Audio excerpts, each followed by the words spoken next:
नमस्कार। पिछले अध्याय में हमने संयुक्त राज्य अमेरिका और तृतीय विश्व के बारे में अध्ययन किया था। आज हम साम्यवादी खेमे का विघटन collapse of the communist bloc के बारे में चर्चा करेंगे। द्वितीय महायुद्ध के पश्चात क्षतिग्रस्त विश्व में सोवियत संघ एक ऐसा देश बचा था जो संयुक्त राज्य अमेरिका पश्चिमी गुट को चुनौती देने में सक्षम था। यद्यपि महायुद्ध के कारण सोवियत संघ को महान क्षति का सामना करना पड़ा। लाखों रूसी सैनिक व नागरिक मारे गए, 2 करोड़ रूसी गृहहीन हो गए थे। तथापि ये सभी बलिदान सोवियत रूस के लिए वरदान साबित हुए। युद्ध में विजय के परिणाम स्वरूप सोवियत रूस को विशाल प्रदेशों की प्राप्ति हुई और अनेक पड़ोसी देशों पर उसकी राजनीतिक, आर्थिक और सैनिक नीतियों का प्रभाव पड़ा। युद्ध समाप्त होने पर सोवियत संघ की स्थिति कई दृष्टियों में पहले की अपेक्षा अधिक अच्छी थी। पश्चिम में उसकी लाल सेनाएं मध्य यूरोप तक के प्रदेश पर अधिकार किए हुए बैठी थी।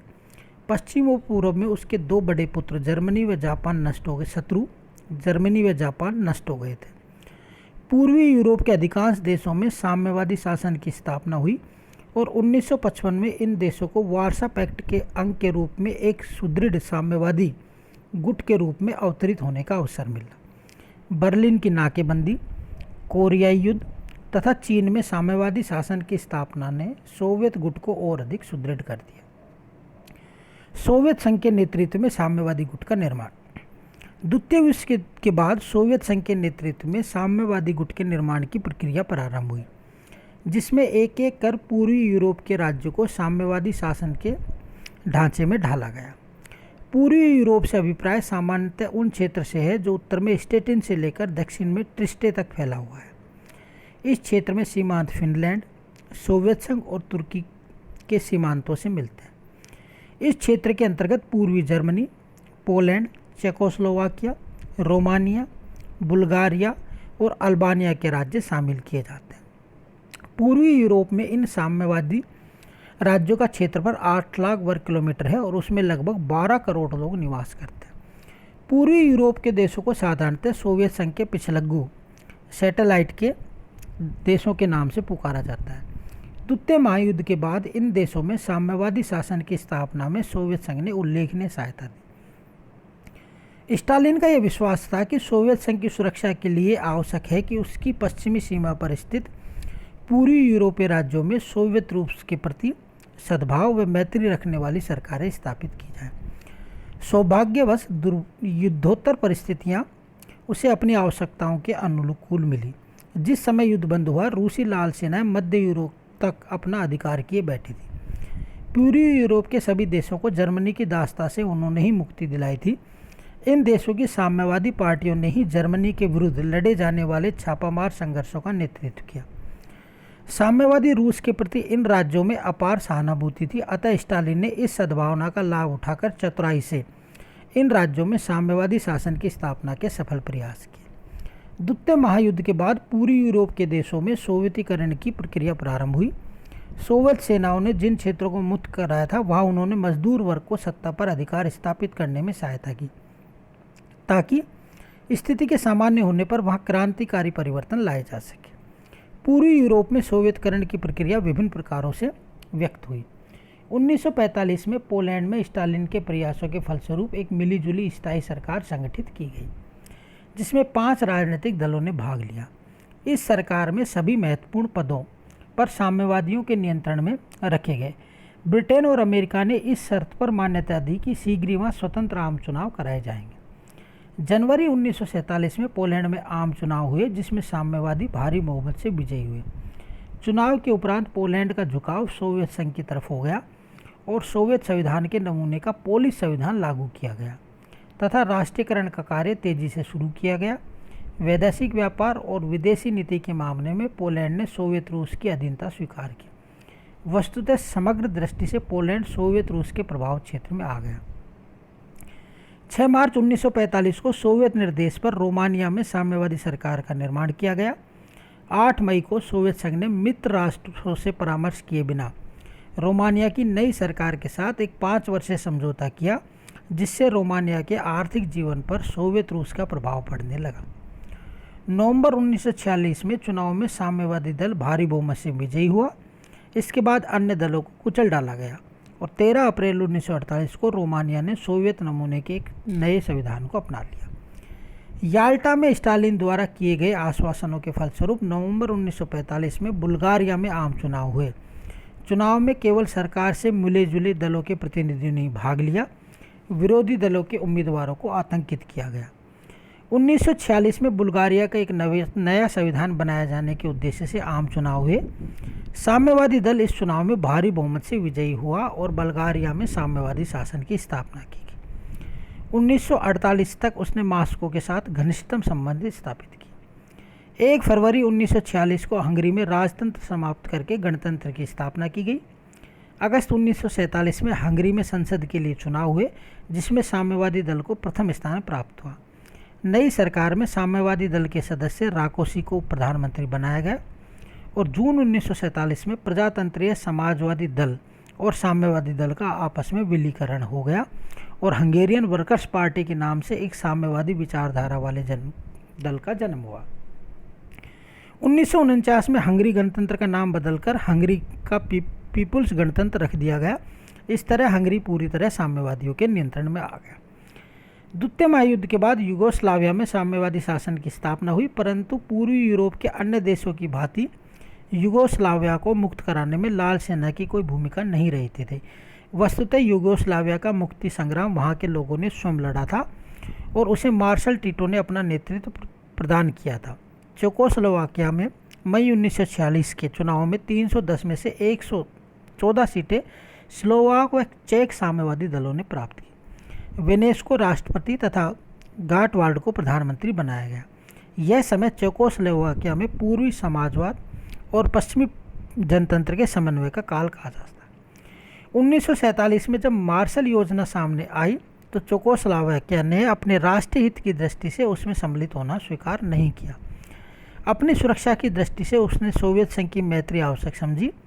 सितंबर 1947 के बाद भूमि, उद्योग, वैदेशिक व्यापार तथा बैंकिंग का राष्ट्रीयकरण करके चेकोस्लोवाकिया को खुले रूप में सोवियत संघ का अनुसरण करने वाला एक समाजवादी राष्ट्र बना दिया गया।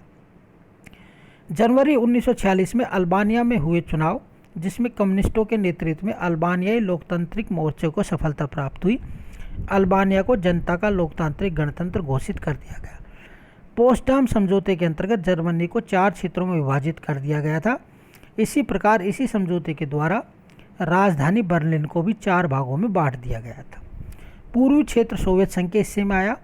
7 अक्टूबर 1949 को वह सोवियत प्रणाली का संविधान लागू कर दिया गया, जिससे समाजवाद की सीमाओं का मध्य यूरोप तक विस्तार हो गया। संक्षेप में हम कह सकते हैं कि द्वितीय महायुद्ध के पश्चात पश्चिमी यूरोप में जिस प्रकार शासन तंत्र स्थापित हुए वे निश्चय ही सोवियत संघ के समर्थक थे। नेक्स्ट है साम्यवादी गुट की सुदृढ़ता, सैनिक और आर्थिक एकीकरण। सोवियत संघ ने साम्यवादी गुट को सुदृढ़ करने के लिए सैनिक और आर्थिक एकीकरण पर बल दिया। पहला, वार्सा पैक्ट या पूर्वी यूरोपीय संधि संगठन। जब पश्चिमी जर्मनी को 9 मई 1955 को नाटो का सदस्य बना लिया गया और पश्चिमी राष्ट्रों ने जर्मनी का पुनः शस्त्रीकरण कर दिया, तो इससे सोवियत संघ और अन्य पूर्वी यूरोप के राष्ट्रों के लिए चिंतित होना स्वाभाविक था। पश्चिमी शक्तियों ने नाटो, सीटो, सेंटो द्वारा सोवियत संघ के इर्द गिर्द घेरे की स्थिति पैदा कर दी। अतः यह स्वाभाविक था कि सोवियत संघ सैनिक गठबंधनों का उत्तर सैनिक गठबंधन से ही देता। साम्यवादी राष्ट्रों का एक सम्मेलन 11 से 14 मई 1955 को वार्सा में बुलाया गया। इस सम्मेलन में सोवियत रूस और पूर्वी यूरोप के 7 राष्ट्रों अल्बानिया, बुल्गारिया, चेकोस्लोवाकिया, पूर्वी जर्मनी, हंगरी, पोलैंड और रोमानिया ने भाग लिया। यूगोस्लाविया ने इसमें भाग नहीं लिया। चीन के प्रतिनिधि ने इस सम्मेलन में एक प्रेक्षक के रूप में भाग लिया। 14 मई 1955 को सम्मेलन में भाग लेने वाले राष्ट्रों ने मित्रता एवं पारस्परिक सहयोग की एक 20 वर्षीय संधि पर हस्ताक्षर किए, जिसे पूर्वी यूरोपीय संधि संगठन अथवा वार्सा पैक्ट कहते हैं। इस संधि की भूमिका में यूरोप में सामूहिक सुरक्षा की पद्धति को स्थापित करने पर बल दिया गया और यह कहा गया कि पश्चिमी यूरोप के संधि के निर्माण से तथा पश्चिमी जर्मनी के पुनः शस्त्रीकरण से यह आवश्यक हो गया है कि वे अपनी सुरक्षा सुदृढ़ करें और यूरोप में शांति स्थापित करें। अपने मूल स्वरूप में वार्सा पैक्ट नाटो संधि का ही प्रतिरूप कहा जा सकता है। वार्सा पैक्ट नाटो के विरुद्ध साम्यवादी देशों का सैन्य संगठन था। इसमें सभी देशों को समानता के अधिकार प्राप्त थे, तथापि यह स्पष्ट है कि सोवियत संघ ही मुख्य शक्ति केंद्र तथा अन्य राज्यों की स्थिति उपग्रही राज्यों की स्थिति थी। दूसरा, पारस्परिक आर्थिक सहायता की परिषद, council of mutual economic assessment, सीमा। इस संगठन की स्थापना अप्रैल 1949 में की गई। इसके संस्थापक सदस्य थे Bulgaria, Poland, Hungary, Romania, Czechoslovakia तथा सोवियत संघ। 1950 में अल्बानिया और पूर्वी जर्मनी ने भी इस संगठन की सदस्यता ग्रहण कर ली। 1962 में मंगोलाई राज्य गणराज्य तथा 1964 में यूगोस्लाविया के साथ भी CMEA के संबंध स्थापित हो गए। इस संगठन में सभी सदस्य राष्ट्रों को समान प्रतिनिधित्व दिया गया। इसकी सदस्यता ऐसे प्रत्येक देश के लिए खुली हुई थी जो उनके मूलभूत सिद्धांतों में आशा रखता हो तथा जो सदस्यता में निहित उत्तरदायित्व को पूरा करने को तैयार हो। इस संगठन के माध्यम से पूर्वी यूरोप के देशों तथा मंगोलिया और सोवियत संघ के बीच आर्थिक क्षेत्र में बहुत सहयोग हुआ और इस सहयोग से सभी सदस्य लाभान्वित थे। यह एक ऐसा अंतर्राष्ट्रीय आर्थिक संगठन था जिसमें 8 समाजवादी देश सम्मिलित थे और जिनकी जनसंख्या लगभग 34 करोड़ थी, जो कि कुल संसार की जनसंख्या का 10% थी। 1970 के बाद CMEA के सदस्य राज्यों के आर्थिक एकीकरण की प्रक्रिया बहुत तेज हुई। 1971 में इन देशों की राष्ट्रीय आय में 3% की वृद्धि हुई, जबकि इसी काल में पश्चिम के देश सबसे अधिक औद्योगिक देश में यह वृद्धि 6.3 से अधिक नहीं थी। जनसंख्या की दृष्टि से इन देशों में विश्व की कुल जनसंख्या का 10वां भाग निवास करता था, परंतु ये देश विश्व के कुल औद्योगिक उत्पादन का 1/3 पैदा करते थे। कॉमिनफॉर्म, कम्युनिस्ट इन्फॉर्मेशन ब्यूरो।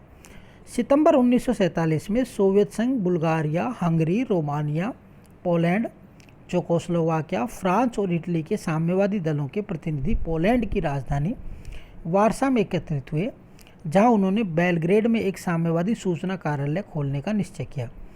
कॉमिनफॉर्म का उद्देश्य यूरोप में साम्यवादी नीतियों को क्रियान्वित करने व समायोजित करना था। यह पूरी तरह सोवियत संघ के नियंत्रण में था। कॉमिनफॉर्म के माध्यम से पूर्वी यूरोपीय राज्यों की साम्यवादी सरकारों को संगठित करने और उन्हें साम्यवादी कार्य पद्धति में दीक्षित करने में स्टालिन को पर्याप्त सफलता मिली। काफ़ी बड़ी संख्या में रूसी इंजीनियर, तकनीकी कर्मचारी और सेना प्रशिक्षण उन देशों के पुनर्निर्माण में सहायता देने के लिए भेजे गए। अंतर्राष्ट्रीय राजनीति में साम्यवादी गुट। द्वितीय विश्व युद्ध के बाद सोवियत संघ के नेतृत्व में सुदृढ़ साम्यवादी राष्ट्रों का गुट उदित हुआ। पूर्वी यूरोप के सभी देश इस गुट से संबद्ध हो गए। पश्चिमी गुट के देशों के साथ उग्र शीत युद्ध प्रारंभ हुआ। संयुक्त राष्ट्र संघ की महासभा में ये देश एकजुट होकर मतदान करते। सुरक्षा परिषद में सोवियत संघ बार बार वीटो का प्रयोग करने लगा। पूर्वी जर्मनी में साम्यवादी गुट में शामिल होने से पश्चिमी देश सशंकित हो गए। वार्सा पैक्ट के निर्माण से पूर्वी यूरोप के राष्ट्र सोवियत संघ के पिछलग्गू बन गए। साम्यवादी गुट ने तीसरी दुनिया के देशों को अपना प्रभाव क्षेत्र बनाने का कार्य प्रारंभ किया और तीसरी दुनिया में महाशक्तियों की प्रतिस्पर्धा प्रारंभ हुई। शस्त्रीकरण की होड़ बढ़ी और दुनिया में शांति स्थापना के समर्थक लोग चिंतित होने लगे। नेक्स्ट अगले पार्ट में।